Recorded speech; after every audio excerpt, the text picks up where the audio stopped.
welcome to the Everything Voiceover Podcast. My name is Justin D. Torres. The Everything Voiceover Podcast is brought to you by The Voice Realm, where only professional voice actors are listed.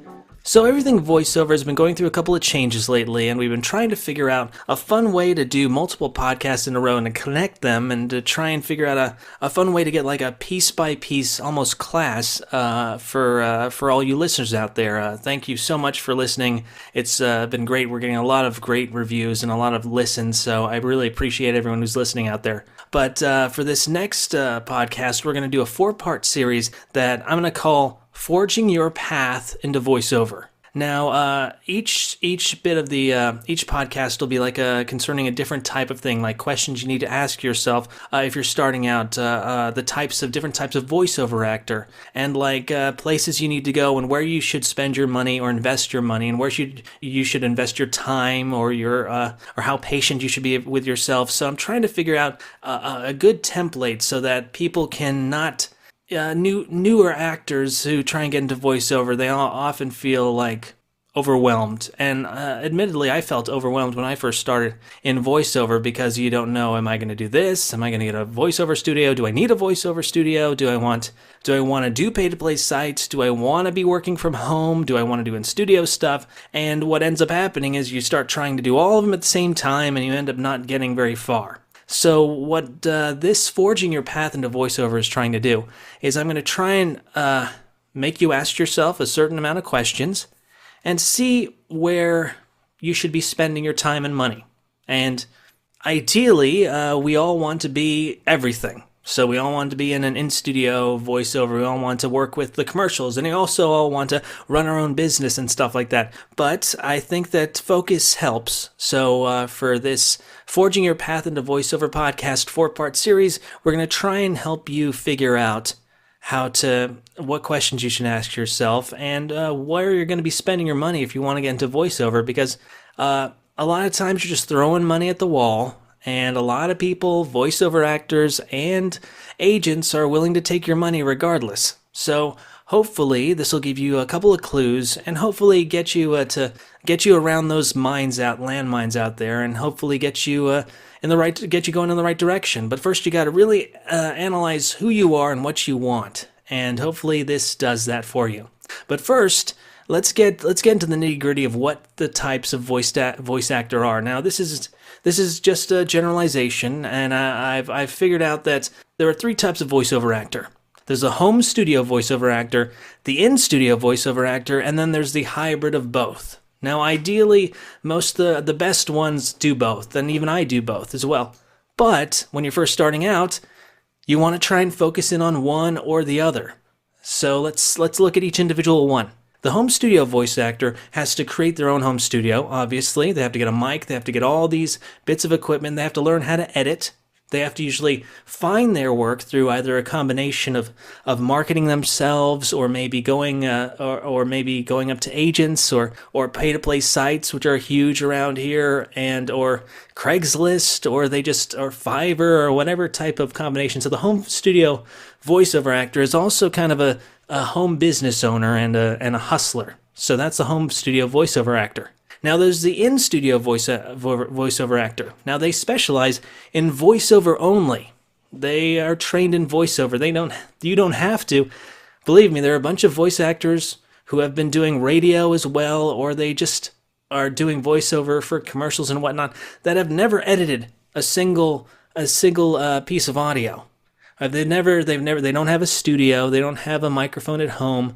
They just go in, they're called in to do promos, and they make a lot of money. And they're union and they're non-union, and they usually find work through means of marketing or networking, or they know agents or casting directors.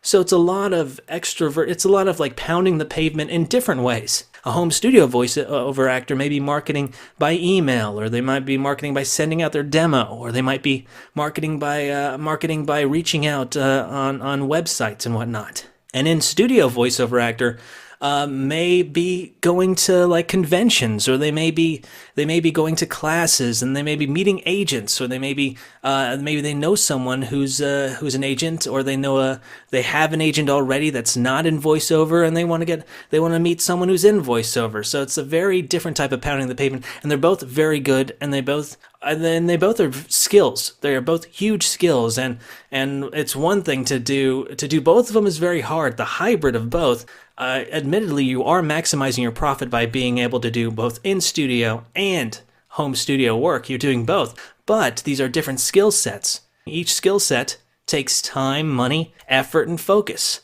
And if you're doing both at the same time, it'll take you twice as long because you're not getting the exact focus that each skill needs. For example, I am an in-studio voiceover actor and a home studio voiceover actor, but I have not networked. I have not learned how to network or market myself as an in-studio actor. I know of ways to get in touch with the agents and casting directors, but I haven't done that. I haven't dedicated myself to that. Same way as a home studio voiceover actor, I haven't gone through the whole marketing scheme. Instead, I've chosen to use the pay-to-play sites, and certain agents have gotten in contact with me there. But as for like straight marketing myself as a small business, I haven't done that. So I've focused on certain aspects, and I've gotten good at certain aspects, but when it comes to the real focus and how to be a truly well-rounded, successful voiceover actor, you have to kind of try and do all of them, and you have to be able to do one thing, like market yourself well, and then know that something's going to fall off. You know, you may lose contact with your agents, or maybe you'll be working on pay-to-play sites all the time, and then suddenly you forgot, oh yeah, I haven't talked to my agent in a while. So it's a huge different kind of thing when you're trying to be a hybrid of both a home studio voice actor and an in-studio voice actor. But it can be done. People do it. I've tried it. It can be done well. It can be done amazingly well. Sometimes people just need that one good in-studio voiceover commercial job to make them get 100 more jobs. So it's definitely possible to do both and to do really well at it. Quick note, SAG-AFTRA or union actors may find a small amount of jobs through pay-to-play sites or even self-marketing means.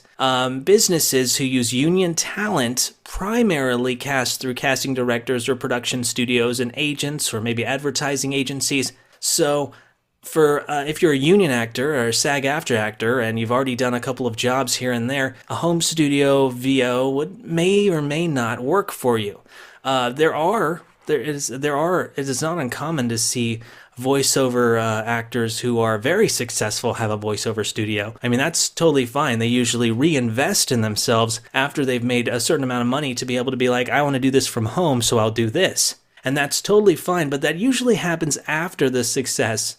I don't want to make any grand assumptions about successful voiceover actors who create their studio, but for newer people, I think that it's imperative for you to figure out where you're spending your money and where you're spending your time and where you're spending your focus.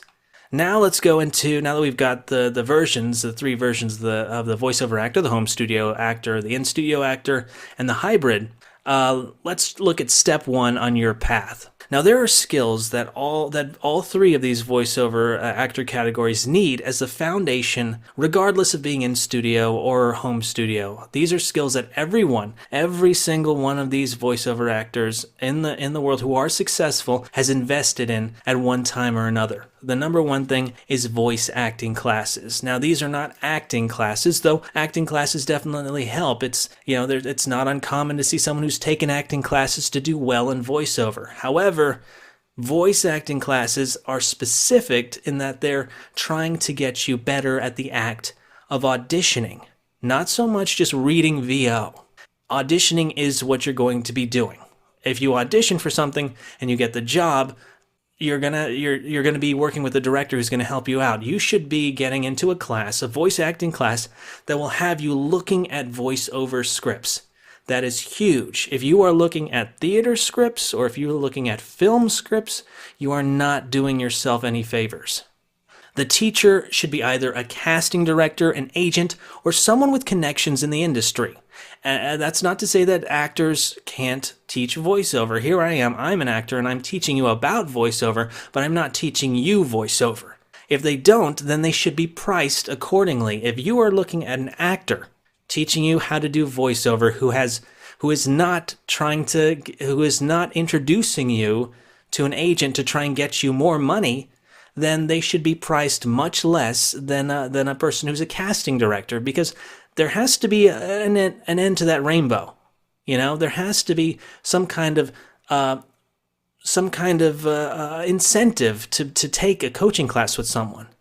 I've taken coaching classes with casting directors. I've taken coaching classes with teachers as well, and they both are really amazing. I'm not saying that you can't take a coaching class with someone who's an actor. I'm sure you can, but you should really be wary about an end game, okay? And also priced accordingly. I would say that if it's a casting director that's good, and a casting director that someone is trustworthy. The casting director that I worked with, Dorianne Elliott in New York, who was very helpful and did help me find agents. That was one of her end games. She cost about $110 per hour. Now, if you're looking at someone else who doesn't have an end game, they should be lower at maybe $50 an hour or $60 an hour. If they are going for $100 an hour, it'd be good to do one class. Now, here's a way to weed out the bad teachers. Contact former students to see what you're getting into. Make sure to say, is there someone I can talk to that has been in coaching classes with you that I can contact? If they're a good enough coach, they will give you some good people who you can talk to. And make sure to see how that student has benefited from that coach. Another good thing about voice acting classes, if you do find a voice acting classes, try and find one that has in some way tries to figure out how to find your own voice, how to be conversational. Because I think that a lot of voice actors or starting actors don't really know how to be on script and how to be themselves. Like even right now when I'm talking is slightly different than how do I do voiceover. But this is, and even then, even when I talk to my girlfriend or I talk to anyone else, it's slightly different. So a good thing to look for in voice acting classes is a coach or a class that tries to find out who you are and where you fit. Another good type of class is a character or cartoon class that you can find, but that you should come into that class knowing that you are going to be stocking your voice roster. You're going to be trying new things and figuring out what voices work, and that you should have them recorded and have them in your brain as far as things you can go to for those voices. You can sure you can go off the cuff and try and figure out a character or cartoon for a specific voiceover script, but if you are being taught something by a cartoon actor or a cartoon casting director, you want to know what they think are good, unique voices that you do well. So make sure when you go into a cartoon class that you're stocking your voice roster with stuff that's different, stuff that's new, and stuff that is potentially profitable for you.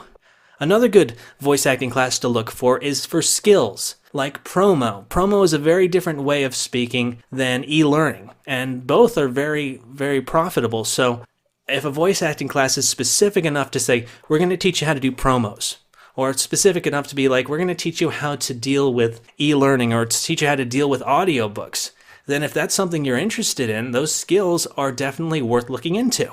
It's just the ones that are not specific, like learn voiceover. Admittedly, everyone offers a promo voiceover class, and they're all going to be very specific. And to be honest, if you just listen to my podcast, or if you just look at everything voiceover, those are pretty much the same thing. It's pretty much a promo class on what is voiceover. And even with this thing, it's kind of the same thing. It's the ones where you want to be looking for stuff that interacts with you. You specifically, not the generalized thing of voice acting. If there's a class out there that deals with beats or noting the script, that's another good thing to look for. Another good thing to look for is if you are meeting an agent at the end, or if you're meeting a casting director at the end, or if you're reading for a casting director at the end. Those are good, and sometimes it looks like a bait and switch, but there's also some really good classes out there where it's good that you meet an agent. It's really good, because if you think about it, if this is an actual agent and this is a voice teacher, they want to make sure that you get in front of the right people and do the right things. And I would say that if it's a class, make sure it's a longer class that ends with an agent, not just a 3-hour class that ends with meeting an agent or reading for an agent. You can't put all your eggs in one basket like that. You want the coach to get to know who your voice is, or the teacher to know who your voice is, and what you need to know that works for you. Now would be a good time to bring up that the Everything Voiceover podcast is brought to you by The Voice Realm, where only professional voice actors are listed. Here's a couple of landmines to watch out for. Be wary of people offering demos. Notice that I didn't say demos are a foundation for a voiceover actor. They are not completely necessary for all voiceover actors. You don't have to have a demo to be a voiceover actor. In some ways it helps. And, I've said in a couple of times about agents that certain agents that I've worked with had required that I had a demo, but not all of them. I believe me, if I would have pulled a couple of jobs before I'd met that agent, they wouldn't have asked for a demo. They would have just said, "Oh, you're already financially viable. We're going to sign you." Another thing to look out for is to be wary of coaches that try to upsell you on more classes. Sign on to one class, check it out, or even audit a class. Say, "Can I step in on a class, or can I talk to someone who's been in the class?" That would be helpful. I mean, you want to know what you're getting into before you pay for it. Another thing is, like, if you go into a class and then the whole last 10 minutes of the class is trying to get you to sign up for more classes, that just makes me sick to my stomach. If you've already paid money, and that's the other thing, if you haven't paid any money, then you're kind of asking to be sold afterwards. But if you have already paid money, the whole class should be a class. It shouldn't be an advertisement for another class. And that does happen. Or an advertisement for hey, you can always use me here. Now, don't do that. Some people have been able to bundle together experiences into a class, whether it be acting for a camera, or maybe acting on screen, or maybe they've done theater acting and improv, or maybe they watched commercials and mimicked it, or they just went straight to practicing auditioning on pay-to-play sites. It worked, and then suddenly they started getting jobs, and they got better and better at it, and then they started getting successful. This can definitely happen. But the thing is, with those people, they had to push and make an effort where it's a lot easier to just get a class. Those seeking out information on YouTube and all that definitely works as a substitute, but those require a commitment, seeking out information, weeding out bad information. And there are plenty of great sources and classes available to get all your questions answered without having to weed through everything. All right, the next thing you should look at, now everyone who is a voiceover actor should be able to read and articulate. Speech impediments will restrict you at getting work, unfortunately. And, sometimes it makes it easier. If you have a speech impediment that people like, it could be like the toast of the town for a little bit. But you are betting on a very specific thing that could be considered not usable or viable. So how do you get more articulate or be able to read? Well, you read as much as possible. You read aloud. You read a newspaper in the morning. You go to the library and read to kids. You read to your friends.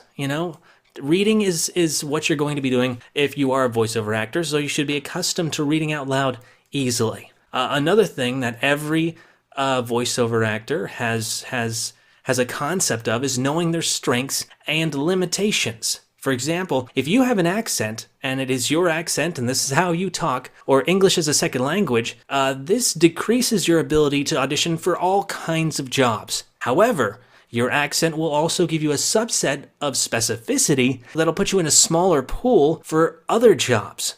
And that smaller pool could be very, very lucrative for you. Spanish-speaking people if they've found their niche, they can make a lot of money. And if you know a language that is not the typical languages in America, you may even make even more money elsewhere.